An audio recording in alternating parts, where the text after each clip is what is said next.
കൗസല്യ സുപ്രജാ രാമപൂർവാ സന്ധ്യാ പ്രപത്തതേ ഉത്തിഷ്ഠ നടശാധൂല കർത്തവ്യം ദൈവമാങ്കിതം. Hello guys, good morning. നിങ്ങളോർക്ക് എന്താണ് ഈ പാട്ടൊക്കെ പാടി ഇൻട്രോ വന്നേക്കുന്നതെന്നല്ലേ? ഓക്കെ ഗൈസ്, അപ്പോൾ നമ്മുടെ രാവിലത്തെ മോർണിംഗ് ബ്രേക്ക്ഫാസ്റ്റാണ് തുടങ്ങുന്നത് കേട്ടോ. ദോശയും ചട്നിയായിരുന്നു. അപ്പോൾ എനിക്ക് എന്തോ ഇന്ന് ആ ഒരു പാട്ട് പാടണമെന്ന് തോന്നി കേട്ടോ. പണ്ടൊക്കെ എൻ്റെ കൊച്ചിലൊക്കെ ഉണ്ടല്ലോ, നമ്മുടെ ചുറ്റുവട്ടത്തൊക്കെ അമ്പലത്തിൽ നിന്ന് രാവിലെ എണ്ണിക്കുന്നതിന് മുമ്പേ ഈ ഒരു പാട്ട് കേൾക്കും കേട്ടോ. എൻ്റെ പൊന്നി എന്തൊരു ഫീലായിരുന്നല്ലേ അത്. ആ പാട്ട് ഇങ്ങനെ കേട്ടോണ്ട് പൊതച്ച് ഓടി അങ്ങ് കിടക്കും കുറച്ച് നേരം കൂടെ കേട്ടോ. ഇപ്പോൾ പക്ഷേ അമ്പലത്തിലൊക്കെ ഈ പാട്ടുണ്ടോ എനിക്ക് അറിഞ്ഞൂടാ കേട്ടോ. ഞാനിപ്പോൾ അങ്ങനെ കേൾക്കാറില്ല. മേ ബി ഇല്ല, നാട്ടിലില്ലാത്തതുകൊണ്ടും അല്ല ആ ഒരു ടൈമിൽ നമ്മൾ ഇല്ലാത്തത് കൊണ്ടും ആയിരിക്കാം, എനിക്ക് അറിഞ്ഞുകൂടാ കേട്ടോ. ഓക്കെ, എന്തായാലും എനിക്കത് ഒരിടയ്ക്ക് എൻ്റെ ഫോണിൽ, അതായത് അലാറം വരെ ഞാൻ ഈ ഒരു പാട്ട് വെച്ചിട്ടുണ്ട് കേട്ടോ. കുറേ നാൾ ഈ ഒരു പാട്ടായിരുന്നു എൻ്റെ ഫോണിലെ മോർണിംഗ് അലാറം വെച്ചിട്ടുണ്ടായിരുന്നത്. ഓക്കെ, ഇനി എന്തായാലും നമ്മൾ വീട്ടിലേക്ക് കിടക്കാം. അപ്പം ഞാൻ വിചാരിക്കുന്നത് ഇന്നൊരു എന്താ പറയുക, ഒരു വ്ളോഗാണ്, ഒരു ഡേ ഇൻ മൈ ലൈഫാണ്. അപ്പോൾ രാവിലെ തന്നെ നമ്മൾ ദോശ ഉണ്ടാക്കി, ചട്നിയാണ്, അച്ഛന് മോർണിംഗ് ഡ്യൂട്ടിയാണ്, സാറക്കുട്ടി ഉറക്കം. അപ്പം ചടപടി നമ്മുടെ വീഡിയോസിലേക്ക് പോകാം. ഭയങ്കര വെയിലാട്ടോ. ഞാനിപ്പോൾ ഈ ഡോർ അങ്ങനെ തുറക്കാറേ, ഭയങ്കര വെയിലാട്ടോ. ഞാനിപ്പോൾ ഈ ഡോർ ഇങ്ങനെ തുറക്കാറേ ഇല്ല. അപ്പോൾ അച്ഛൻ രാവിലെ ഫുഡെല്ലാം കഴിച്ചിട്ട് ഡ്യൂട്ടിക്ക് പോയി, സാറക്കുട്ടി ഉറക്കമാണ്. അപ്പം ഇനി എന്താ, നമുക്ക് അങ്ങനെ വലിയ പരിപാടിയൊന്നുമില്ല. പക്ഷേ ഇന്ന് ഞാനൊരു ചിക്കൻ ബിരിയാണി ഉണ്ടാക്കുന്നുണ്ട് കേട്ടോ. ആദ്യമായിട്ട് ഞാനും ഉണ്ടാക്കാൻ പോകണം. അപ്പോൾ അതെങ്ങനെ ആയിരിക്കും എന്നുള്ളതെന്ന് എനിക്ക് അറിഞ്ഞൂടാ. ഞാൻ നമ്മുടെ ലക്ഷ്മി നായർ എന്ന് പറഞ്ഞിട്ടൊരു കുക്കിംഗ് ചാനലുണ്ടല്ലോ, പണ്ടോട്ടേ നമ്മുടെ കൈരളി ടി വിയിലൊക്കെ ഞാൻ കണ്ടിട്ടുള്ളൊരു പുള്ളിക്കാരിയാണ് കേട്ടോ. അപ്പോൾ അവർ ഈ കഴിഞ്ഞ ദിവസം ഇൻസ്റ്റയിൽ ഒരു റീൽ ഇട്ടിട്ടുണ്ടായിരുന്നു. ഒരു അതിന് എന്തൊരു പേര് അവർ പറഞ്ഞായിരുന്നു. സൗദിയിലൊക്കെ ഉണ്ടാക്കുന്ന ഒരു ഡിഷാണ്. അപ്പം പെട്ടെന്ന് സിമ്പിളായിട്ട് തന്നെ ഉണ്ടാക്കാൻ പറ്റും. അപ്പോൾ ചിക്കൻ ഉണ്ട്. അപ്പം ഞാൻ വിചാരിച്ചാൽ അതൊന്ന് ട്രൈ ചെയ്ത് നോക്കാം. എനിക്ക് അങ്ങനത്തെ കാര്യങ്ങളൊക്കെ ഇഷ്ടമാണ് കേട്ടോ. ഈ പുറത്ത് പോയി പൈസ കൊടുത്ത് ഇങ്ങനെ നമുക്ക് അറിയാത്ത ഫുഡ് കഴിക്കുന്നതിൽ എനിക്കിഷ്ടം. വീട്ടിൽ നമുക്ക് ഇങ്ങനെ എന്താ പുതിയതായിട്ട് ഉണ്ടാക്കുന്ന ഡിഷുകൾ ഉണ്ടാക്കി ട്രൈ ചെയ്യാനായിട്ട് എനിക്കിഷ്ടമാണ് കേട്ടോ. അപ്പോൾ അത് നമുക്കിന്ന് ട്രൈ ചെയ്ത് നോക്കാം. എന്നിട്ട് അതിന് എങ്ങനെയുണ്ടോ നോക്കിയിട്ട് നമുക്ക് വേണമെങ്കിൽ അതിൻ്റെ റെസിപ്പിയൊക്കെ ഷെയർ ചെയ്യാം കേട്ടോ. അപ്പോൾ അതാണ് ഇന്നത്തെ മെയിൻ ജോലി എന്ന് പറയുന്നത്. പിന്നെ എനിക്കൊന്ന് പുറത്ത് പോകണം, അതായത് സൂപ്പർ മാർക്കറ്റിൽ പോകണം. അപ്പോൾ ഭയങ്കര ചൂട്. അപ്പോൾ പുറത്ത് പോകണോ അവരെ വിളിച്ച് പറയണോ എന്നുള്ളൊരു കൺഫ്യൂഷനാണ് വേറൊന്ന്. പിന്നെന്താണ്, പിന്നെ ഞാൻ കുറച്ച് നാളുമായിട്ട് വിചാരിക്കുന്നുണ്ട് എൻ്റെ ഈ നോസ് പിൻ ഒന്ന് മാറ്റണമെന്നേ. ഇപ്പോൾ ഉള്ള നോസ് പിൻ എനിക്ക് ഇഷ്ടപ്പെട്ടോ. കാണാം, ഒരു ഹാർട്ടിൻ്റെ ഒരു ലവ് ചിഹ്നത്തിൻ്റെ ഒരു ടൈപ്പാണ്. കാണാമല്ലോ അല്ലേ? എനിക്കിത് അച്ചാച്ചൻ വെഡിങ് ആനിവേഴ്സറിക്ക് മേടിച്ച് തന്നാണ്. എനിക്ക് നോസ് പിൻ ഭയങ്കര ഇഷ്ടമാണ് കേട്ടോ. സെക്കൻഡ് സ്റ്റഡ് കുഴപ്പമില്ല, എന്നാലും എനിക്ക് അത്രയും കളക്ഷനാണ്. പക്ഷേ നോസ്പിൻ എനിക്കൊരു 10-12 എണ്ണത്തിൽ കൂടുതൽ ഗോൾഡാണ് കേട്ടോ. മറ്റേത് എനിക്ക് പേടിയാണ്, കാരണം ഇൻഫെക്ഷൻ ഉണ്ടാവുമോ ഇല്ലയോ എന്നുള്ളൊരു പേടി. കാരണം ഞാൻ എപ്പോഴും ഗോൾഡ് തന്നെയാണ് യൂസ് ചെയ്യുന്നത്. ചെറുതല്ല, വലിയ വലിപ്പമൊന്നും വരുന്നില്ലല്ലോ. അപ്പം പക്ഷേ ഇവിടെ എൻ്റെ ഇപ്പം സത്യം പറഞ്ഞാൽ അധികം കളക്ഷനൊന്നും ഇല്ല. നാട്ടിലാണ് കളക്ഷൻസൊക്കെ കൂടുതലുള്ള കേട്ടോ. ഇത് നമ്മുടെ ചെറിയൊരു സ്വർണ്ണപ്പെട്ടിയാണ് ഇവിടുത്തേത്. അപ്പം ഞാൻ ഇതിനകത്തൊന്ന് കുറച്ച് ദിവസമായിട്ട് ഇത് കുറേ നാളായിട്ട് ഇടുന്നുണ്ട് കേട്ടോ. അപ്പം ഞാൻ വിചാരിച്ചതൊന്ന് മാറ്റിയിട്ട് നമുക്കിത് ഈ ഒരു പൂ കാണാമോ,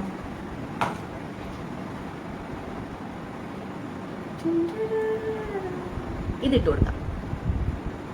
നമ്മൾ ഇടാം. ഇത് ഇടുന്നതിലൊരു ഭയങ്കര ടാസ്ക്കാണ് കേട്ടോ. നമുക്ക് ആണി കറക്കാനാണ് പാട്. അപ്പം നോസ്പിനെ പറ്റി പറയുകയാണെങ്കിൽ ഞാൻ 2014 എൻ്റെ മൂക്ക് കുത്തിയത് കേട്ടോ. ആദ്യമായിട്ട് ഞാൻ കുത്തുന്നത് ഷൂട്ട് ചെയ്യുമായിരുന്നു കേട്ടോ. അപ്പോൾ അത് കാരണം അത് ഷൂട്ട് ചെയ്തിട്ട് എനിക്ക് പിന്നെ വലിയ കമ്മലായിരുന്നു കേട്ടോ അവർ തന്നത്. നമ്മൾ സ്വർണ്ണക്കമ്മൽ കൊണ്ട് പോയി. അപ്പോൾ പറഞ്ഞ് ഷൂട്ടിങ് ആയപ്പോൾ എല്ലാവരും ചെയ്യുന്നതെന്ന് വെച്ചിട്ട് ഞാനും എൻ്റെ ഇത് തട്ടാനെ കൊണ്ട് കുത്തിക്കായിരുന്നു കേട്ടോ. സെക്കൻഡ് സ്റ്റഡൊക്കെ ഇത് എന്നിട്ട് ഞാൻ ഷൂട്ട് ചെയ്യിപ്പിച്ചു. വലിയൊരു കമ്മലിട്ട് വന്നു. എനിക്കങ്ങ് നാണക്കേടായിരുന്നു കേട്ടോ. കാരണം മൂക്കിൻ്റെ അവിടെ ഇങ്ങനെ പൊങ്ങി നിൽക്കായിരുന്നു ഒരു കമ്മൽ. അപ്പോൾ പിന്നെ അത് എന്തോ ഭാഗ്യത്തിന് അത് പഴുത്ത് കേട്ടോ. പഴുത്തിട്ട് പിന്നെ എനിക്ക് സ്വർണ്ണക്കമ്മൽ ഇടാൻ പറ്റിയില്ല. അങ്ങനെ അതങ്ങ് ഞാൻ അവിടെ അങ്ങ് വിട്ട് ഊരിയിട്ട് പിന്നെ ഇടാനൊന്നും പോയില്ല.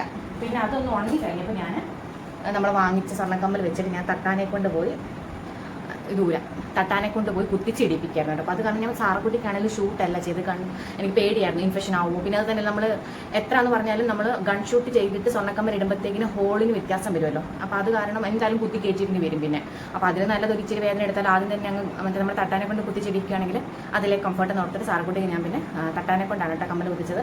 എന്നോട് ചോദിക്കുകയാണെങ്കിൽ ഞാൻ അത് തന്നെ റെക്കമെൻഡ് ചെയ്തിട്ടുള്ളൂ. തട്ടാനെ കൊണ്ട് കുത്തിക്കുന്നത് തന്നെയാണ് നല്ല കേട്ടോ. ചെറിയൊരു വേദനയുടെ പേര് പറഞ്ഞിട്ട് നമ്മൾ എന്നാലും ഷൂട്ട് ചെയ്യുമ്പോൾ നമുക്ക് പിടക്കമൊന്നും അടിക്കുമ്പോൾ എന്തായാലും ഒരു വേദന വരും. അതിനേക്കാൾ ഒരു ഇച്ചിരി കൂടെ ചിലർക്കൊട്ടും വേദന വരത്തില്ല തട്ടാനെ കൊണ്ട് കുത്തിക്കുമ്പോൾ. അതാണ് നല്ലത്. ഓക്കെ, അപ്പോൾ ഇതൊന്ന് ഊരി മറ്റേതൊന്ന് ഇട്ടിട്ട് വരാം. മൂക്കുത്തിയിട്ടാ കൊള്ളാവോ? ഈ മൂക്കുത്തിയാണോന്നല്ലേ മറ്റേ മൂക്കുത്തിയാണോന്നല്ലേ? എനിക്ക് ഇങ്ങനത്തെ മൂക്കുത്തികളാണ് കേട്ടോ ഇഷ്ടം. ഇത് സത്യം പറഞ്ഞാൽ സെക്കൻഡ് സ്റ്റഡ് ആണ് കേട്ടോ. ഇതിൻ്റെ ഒന്നും കൂടെ ഉണ്ട്. ഇതും എനിക്ക് അച്ചാച്ചൻ പണ്ടെപ്പോഴും മേടിച്ചതാണ് കേട്ടോ. ഞാൻ ഇവിടെ നിന്നിട്ടാണ് കേട്ടോ എൻ്റെ റീൽസും കാര്യങ്ങളൊക്കെ എടുക്കുന്നത്. കണ്ടില്ലേ, നല്ല വെട്ടം അടിക്കുന്നതുകൊണ്ട് തന്നെ നമ്മൾ ഇങ്ങനെ ഇങ്ങോട്ട് പിടിക്കുമ്പോഴത്തേനും നമുക്ക് നല്ല ക്ലാരിറ്റി തോന്നും ഫോണിന്. നന്നായിട്ട് നമുക്ക് ഫോട്ടോസും വീഡിയോസൊക്കെ എടുക്കാൻ പറ്റും കേട്ടോ. പിന്നെ ആഭരണപ്പെട്ടിക്ക് അടച്ചു വെക്കാം. അത് അധികമൊന്നും ഇല്ല കേട്ടോ. നമ്മൾ ഇങ്ങോട്ട് ഇവിടെ ആയതുകൊണ്ട് നമ്മൾ അങ്ങനെ സ്വർണ്ണമൊന്നും യൂസ് ചെയ്യത്തില്ല. ഇവിടെ നല്ല പണ്ട് എനിക്ക് ഇഷ്ടമൊന്നുമില്ല. റിങ്, വെഡിങ് റിങ് പോലും ഞാൻ കയ്യിലിടാറില്ല കേട്ടോ. എവിടെയെങ്കിലും പോകുമ്പോൾ മാത്രമേ ഇടാറുള്ളൂ. എനിക്ക് ഇഷ്ടമില്ല. എന്തോ റിങ് ഒക്കെ ഇട്ടിട്ട് നമ്മൾ കിച്ചണിൽ വർക്ക് ചെയ്യുമ്പോഴത്തേന് എനിക്ക് എന്തോ ഒരു ബുദ്ധിമുട്ട് പോലാണ്. ഇങ്ങനെ വെള്ളമൊക്കെ നനഞ്ഞിട്ട് പിന്നെ അത് ഊരണം, തുടയ്ക്കണം. അപ്പോൾ ഞാൻ എവിടെയെങ്കിലും പോകുമ്പോൾ ഓർത്തെങ്കിൽ മാത്രമേ അപ്പോഴും ഇടാറുള്ളൂ കേട്ടോ. ഏരിയ എന്ന് പറയുന്നത് കൂടുതലും മലയാളീസ് തന്നെയാണ് കേട്ടോ. മലയാളി, പിന്നെ കുറച്ച് തമിഴ് ആൾക്കാരുണ്ട്. ബാക്കിയെല്ലാം മലയാളീസ് തന്നെയാണ്. ചേട്ടാന്ന് വിളിച്ചാൽ ഒരുപാട് ചേട്ടന്മാർ നമ്മളെ തിരിഞ്ഞു നോക്കും. അത് അങ്ങനത്തെ ഒരു ഏരിയ ആണ് കേട്ടോ. കിച്ചണിൽ വന്ന് നമ്മുടെ അരി കുതിർക്കാൻ ഇട്ടിട്ടുണ്ടായിരുന്നു കേട്ടോ. കുതിർത്തു. എന്നിട്ട് ഞാനത് വെള്ളം തോരാനായിട്ട് വെച്ചിട്ടുണ്ട് കേട്ടോ. പിന്നെ ഇതിനകത്ത് ചിക്കനാണ് മെയിനായിട്ട് വരുന്നത്. അത് ഞാൻ കാണിച്ചു തരാം, എന്താ ചെയ്തേക്കുന്നത് എന്നുള്ളത് കാണിച്ചു തരാം കേട്ടോ. അപ്പോൾ ചിക്കൻ ഞാൻ ഇന്നലെ മാഗ്നേറ്റ് ചെയ്ത് വെച്ചതാണ്. ഫ്രിഡ്ജ് വെച്ചിട്ടുണ്ടായിരുന്നു. ഇപ്പം പുറത്ത് വെച്ചിട്ടുണ്ടെങ്കിൽ കാണിക്കാവേ.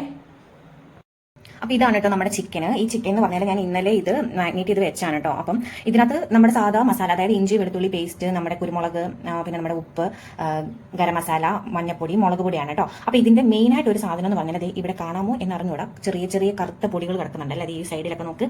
ഇതെന്ന് പറഞ്ഞാൽ നമ്മുടെ ഉണക്ക നാരങ്ങ ചതച്ചത്, അതായത് പൊടിച്ചതാണ് കേട്ടോ. അപ്പോൾ അതാണ് ഇതിനകത്ത് മെയിനായിട്ട് നമ്മൾ ഇട്ട് കൊടുക്കേണ്ടത്.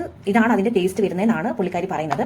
അപ്പോൾ ഞാനത് ഒരു നാരങ്ങ എടുത്തിട്ട് ഇതുപോലെ ഞാൻ ക്രഷ് ചെയ്തിട്ട് ഇതിന്റെ പൊടി ഇതിനകത്ത് ഇട്ട് കൊടുത്തിട്ടുണ്ടായിരുന്നു. ഇന്നലെ ഇട്ടതാണ്. എന്നിട്ട് ഞാൻ ഫ്രിഡ്ജ് വെച്ചു. എന്നിട്ട് ഇന്നിപ്പോൾ നമ്മളത് തണുപ്പൊക്കെ മാറിയിട്ടുണ്ട്. നമുക്ക് ഇത് വെച്ച് വേണം സെറ്റ് ചെയ്യാൻ. അപ്പോൾ നമുക്ക് നോക്കാം ഇത് എങ്ങനെയായിരിക്കും കിട്ടുന്ന, ടേസ്റ്റ് ഉണ്ടോ ഇല്ലയോ എന്നൊക്കെ നോക്കാം. ഞാനും ആദ്യമായിട്ടാണല്ലോ ട്രൈ ചെയ്ത് നോക്കുന്നത്. അപ്പോൾ ഓക്കെ, നമ്മുടെ റൈസ് ഇട്ട് കൊടുക്കാം കേട്ടോ. അരിയുടെ 1/4 ഗ്ലാസ് കൂടുതൽ വെള്ളം കേട്ടോ. അങ്ങനെയാണ്. അപ്പോൾ 2 ഗ്ലാസ് അരിക്ക് 2.25 ഗ്ലാസ് വെള്ളം എന്നുള്ള രീതിയിൽ എടുക്കണേ. എന്നിട്ട് ഇവിടെ എടുത്തിരിക്കുന്നത് കറുവപ്പട്ട എടുത്തിട്ടുണ്ട്, ഗ്രാമ്പൂ, നമ്മുടെ കുരുമുളക്, ഏലക്ക, വെല്ലി ലീവ്സ് കേട്ടോ. ഇത് ഇത്രയും നമുക്ക് ഇതിലേക്കൊന്ന് ഇട്ട് കൊടുക്കാം കേട്ടോ. അതിനകത്തോട്ട് ചെയ്യേണ്ടത് ഇതൊരു ഓപ്ഷനിലാണ്. ഇത് ഞാൻ എൻ്റെ ഒരു സന്തോഷത്തിന് വേണ്ടി ചെയ്യുന്നതാണ് കേട്ടോ. ഇങ്ങനെ ഒരു നാരങ്ങ വെച്ച് കൊടുക്കുന്നുണ്ട്. അതുപോലെ തന്നെ ചെയ്യുന്നത് നമ്മൾ ഇതെല്ലാം കൂടെ ഇട്ടതിന് ശേഷം നമുക്കൊരു ഇത്തിരി നമ്മുടെ ഇപ്പം ചതച്ച് വെച്ചിട്ടുണ്ടായിരുന്ന ഉണക്ക നാരങ്ങ ഉണ്ടല്ലോ, അത് നമുക്ക് കുറച്ച് ഇതിന് വേണ്ടി. ഇതൊന്നും അവർ ചെയ്യുന്നില്ല, ഇതൊക്കെ എൻ്റെ കയ്യിൽ നിന്ന് എടുത്ത് കൊടുക്കുന്നതാണ്. ഇതൊന്നും അറിയത്തില്ല കേട്ടോ. ഓക്കെ, അപ്പോൾ എന്നിട്ട് ഇതിങ്ങനെ ചെയ്ത് കൊടുത്തു. എന്നിട്ട് ഞാൻ നമ്മുടെ അളന്ന് വെച്ചിരിക്കുന്ന വെള്ളമാണ് കേട്ടോ. ഇത് ഞാൻ 2.25 ഗ്ലാസ് ഉപ്പ് ഇട്ടാണ് കേട്ടോ. അപ്പോൾ നമ്മൾ ഓൾറെഡി നമ്മുടെ എന്താ പറയുക, നമ്മുടെ ചിക്കന് നമ്മൾ ഓൾറെഡി ഉപ്പിട്ട് കൊടുത്താണ്. അപ്പോൾ അതിനനുസരിച്ചുള്ള ഉപ്പ് മാത്രമേ ഇടാവുള്ളൂ. പിന്നെ ഇപ്പോൾ ഒത്തിരി ഇത് കുത്തി ഇളക്കണം. പക്ഷേ നമുക്ക് ജസ്റ്റ് ഒന്ന് അടിയിലോട്ടൊക്കെ ഒന്ന് വെള്ളം ചെല്ലണമല്ലോ. അപ്പോൾ അതുകൊണ്ട് നമുക്കൊന്ന് വെള്ളം ഒന്ന് സെറ്റ് ചെയ്ത് കൊടുക്കാം കേട്ടോ. ഒരുപാട് ഇളക്കണ്ട. ഓക്കെ, ഇതിനകത്തോട് ആവി വന്നിട്ട് നമുക്ക് എന്താ പറയുക, വിസിലിട്ട് കൊടുക്കാം കേട്ടോ. എന്നിട്ട് ജസ്റ്റ് ഒറ്റ വിസിൽ അടുപ്പിച്ചാൽ മതി കേട്ടോ. നമ്മുടെ ആവി പോകുന്നുണ്ട് കേട്ടോ. ഇനി നമുക്ക് വിസിൽ വെച്ച് കൊടുക്കാവേ. ഒറ്റ വിസിൽ മതി കേട്ടോ. ഗുഡ് മോർണിംഗ്, ഗുഡ് മോർണിംഗ്, എല്ലാവർക്കും ഗുഡ് മോർണിംഗ്. പാടെ ഗുഡ് മോർണിംഗ്, ഗുഡ് മോർണിംഗ്. എന്തിന് കുക്കർ പേടിയാണോ?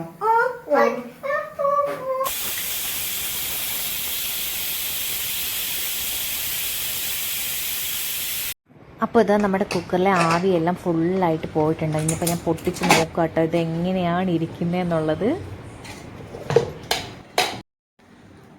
ഞാൻ വിചാരിച്ചു നിങ്ങളെ കാണിച്ചുകൊണ്ട് ഞാൻ ടേസ്റ്റ് ചെയ്യാം, എന്നാലേ നമ്മുടെ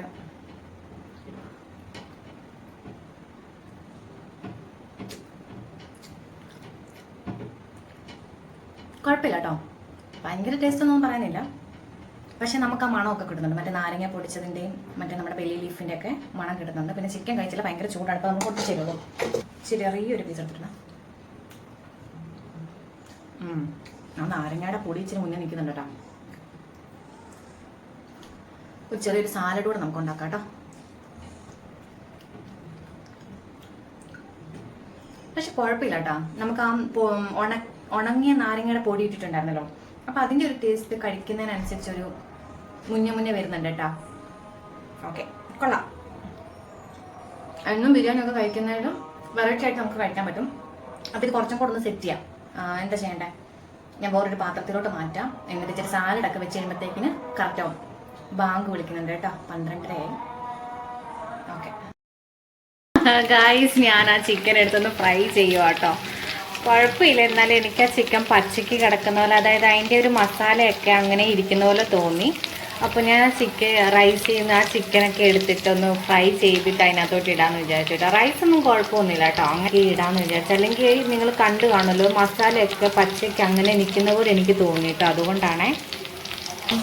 ഇത് നമ്മുടെ നാട്ടിലെ തൈര് ഞാൻ ഒഴിച്ച് വെക്കുന്ന കേട്ടോ. എനിക്ക് ഇവിടുത്തെ തൈരിനോട് വലിയ താല്പര്യമില്ല, പുളിയൊന്നുമില്ല. എനിക്ക് ഇച്ചിരി പുളിയൊക്കെ ഉള്ള തൈരാട്ടോ ഇഷ്ടം. അപ്പം എനിക്ക് മാത്രം മതി. ഇന്നലെ ഞാൻ മോരുകറി വെച്ചിട്ടുണ്ടായിരുന്നു, അപ്പം അതിൻ്റെ ബാക്കി കുറച്ചാണ്. ഒത്തിരി ഉണ്ടാക്കി വെക്കത്തില്ല കേട്ടോ. ഇനിയിപ്പോൾ ഇത്രയും കൂടെ ഉള്ളൂ. അപ്പോൾ ഇതിൽ നിന്ന് കുറച്ചെടുത്ത് സാലഡ് വെച്ചിട്ട് ബാക്കി വെച്ചിരിക്കും. എന്നിട്ട് വീണ്ടും അത് ഒഴിച്ച് വെക്കുക കേട്ടോ. അപ്പോൾ നല്ല പുളിയുള്ള നമ്മുടെ നാട്ടിലെ തൈര് തന്നെ കിട്ടും. റൈസ് പക്ഷേ കുഴപ്പമൊന്നുമില്ല, ടേസ്റ്റൊക്കെ ഉണ്ട്. ചിക്കനും ഓക്കെയാണ്, വെന്തു. പക്ഷെ എനിക്ക് എന്തോ ആ മസാല അതായത് നമ്മൾ അരച്ച് വെച്ച മസാല ഉണ്ടല്ലോ, അതിങ്ങനെ മണ്ടയ്ക്ക് അങ്ങ് കിടക്കുന്ന പോലെ, വെറുതെ കിടക്കുന്ന പോലെ തോന്നി. അപ്പോൾ ഞാൻ തന്ന പിന്നെ അങ്ങ് വറുത്തിട്ടങ്ങിടാന്ന് വിചാരിച്ചു കേട്ടോ. അപ്പോൾ അതുകൊണ്ട് ഇതാ നോക്കൂ ഗായ്സ്, നമ്മുടെ ചിക്കനൊക്കെ ഫ്രൈ ചെയ്തിട്ട് കഴിഞ്ഞപ്പോഴത്തേക്കിന് സെറ്റായിട്ടുണ്ട് കേട്ടോ. മുമ്പേ ഓക്കെ ആയിരുന്നു, പക്ഷെ എനിക്ക് ചിക്കൻ അത്ര ഇഷ്ടപ്പെട്ടില്ല. നമ്മുടെ അടിപൊളി സാലഡ് കേട്ടോ, നല്ല പുളിയുണ്ട് കേട്ടോ. എനിക്ക് ഭയങ്കര ഇഷ്ടമാണ് ഇങ്ങനെ പുളിയുള്ള സാലഡും തൈരും ഒക്കെ. അങ്ങനെ നമ്മുടെ ഓൾമോസ്റ്റ് പണികളെല്ലാം കഴിഞ്ഞിരിക്കുകയാണ്. ഇനിയിപ്പോൾ അച്ചാച്ച വന്നാൽ മാത്രം മതി.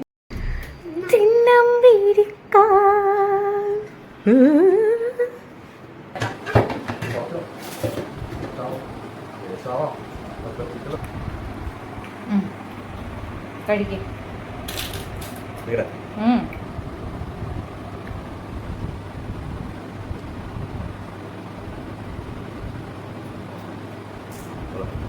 റൈസ് എങ്ങനെയുണ്ട്? ചിക്കൻ കഴിച്ചു നോക്കും. നമ്മൾ മന്തി വെക്കുന്ന പോലെ അല്ല വെച്ചത്, വേണമെങ്കിൽ അങ്ങനെയും പറയാം. കൊള്ളാവോ? ആദ്യം ഇത് ഒന്നിച്ചിട്ട് അടിക്കുക ചെയ്തത്, ചിക്കനും റൈസും കൂടെ. അപ്പോൾ ചിക്കൻ പിന്നെ എനിക്ക് കണ്ടപ്പോൾ ഒരു സുഖം തോന്നില്ല, അതായത് പച്ചയ്ക്ക് ചിക്കൻ കിടക്കുന്ന പോലെ തോന്നി. എന്നിട്ട് പിന്നെ റൈസിൽ നിന്ന് ഈ ചിക്കൻ എടുത്തിട്ട് പിന്നെ ഒന്ന് ഫ്രൈ ചെയ്തിട്ടാണ് വീണ്ടും ഇട്ടത്. കൊള്ളാം അല്ലേ? ടേസ്റ്റ് ഉണ്ട്. നാരങ്ങ പിരിഞ്ഞു വെച്ചിട്ടില്ല, ഈ നാരങ്ങയുടെ പീസ് ഇട്ടിട്ടില്ല. പുളിയുണ്ടല്ലേ? എനിക്കും ചിക്കൻ കഴിച്ചപ്പോൾ തോന്നിയായിരുന്നു ഒരു പുളിയുള്ളത്. അതുകൊണ്ട് ആ നാരങ്ങ പീസ് അതിടണ്ടായിരുന്നു. അതെൻ്റെ സ്വന്തം ഇഷ്ടത്തിന് ചെയ്തതോ. ഇടണ്ടായിരുന്നു അല്ലേ? നാരങ്ങയുടെ പുളി ഇച്ചിരി ഉണ്ടെന്നേ ഉള്ളൂ അല്ലേ? വേറെ കുഴപ്പമൊന്നുമില്ലല്ലോ.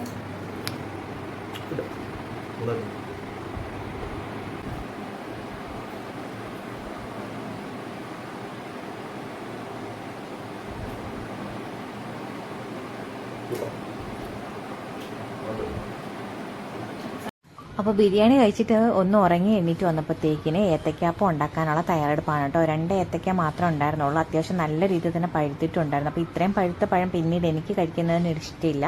അച്ഛനാണെങ്കിൽ ഇങ്ങനത്തേതാണ് ഇഷ്ടം. അപ്പോൾ അച്ഛൻ ചോദിച്ചു ഏത്തയ്ക്കാപ്പം ഉണ്ടാക്കി തരാമോ എന്ന് ചോദിച്ചു. അപ്പോൾ ഞാൻ വിചാരിച്ചു അങ്ങ് ഉണ്ടാക്കി എടുത്തേക്കാം, അല്ലെങ്കിൽ പിന്നെ അത് വേസ്റ്റ് ആയി പോവേ. അപ്പോൾ അതുകൊണ്ട് പെട്ടെന്ന് തന്നെ നമ്മുടെ എന്താ പറയുക, അതിനുള്ളൊരു ബാറ്റർ തയ്യാറാക്കിയിട്ട് അതങ്ങ് ഉണ്ടാക്കി നമ്മൾ കഴിക്കും കേട്ടോ.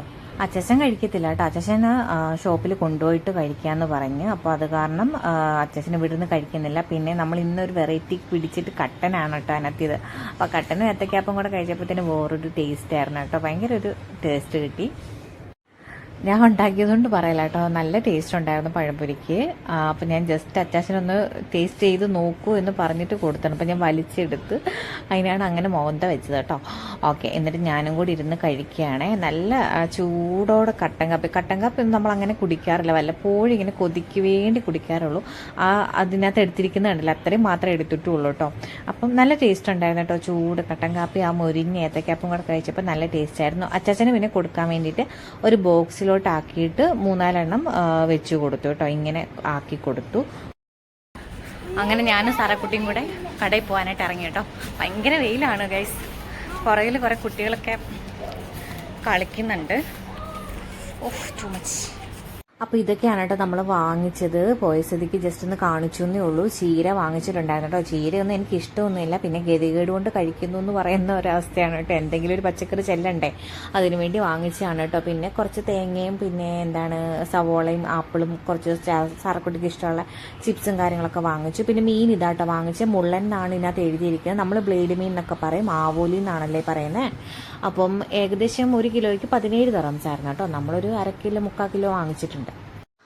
അപ്പോൾ ഇത്രേ ഉള്ളൂ ഗൈസ് നമ്മളുടെ ഇന്നത്തെ വീഡിയോ. ഇനിയിപ്പോൾ കൊണ്ടുവന്ന സാധനങ്ങളൊക്കെ ഒന്ന് സെറ്റ് ചെയ്ത് വെച്ച് മീനും ഒന്ന് ക്ലീൻ ചെയ്ത് വെക്കണം. അപ്പോൾ വീഡിയോ ഇഷ്ടപ്പെട്ടെങ്കിൽ ലൈക്ക് ചെയ്യാനും ചാനൽ സബ്സ്ക്രൈബ് ചെയ്യാനും കമൻറ്റ് ചെയ്യാനും മറക്കരുത്. ബൈ.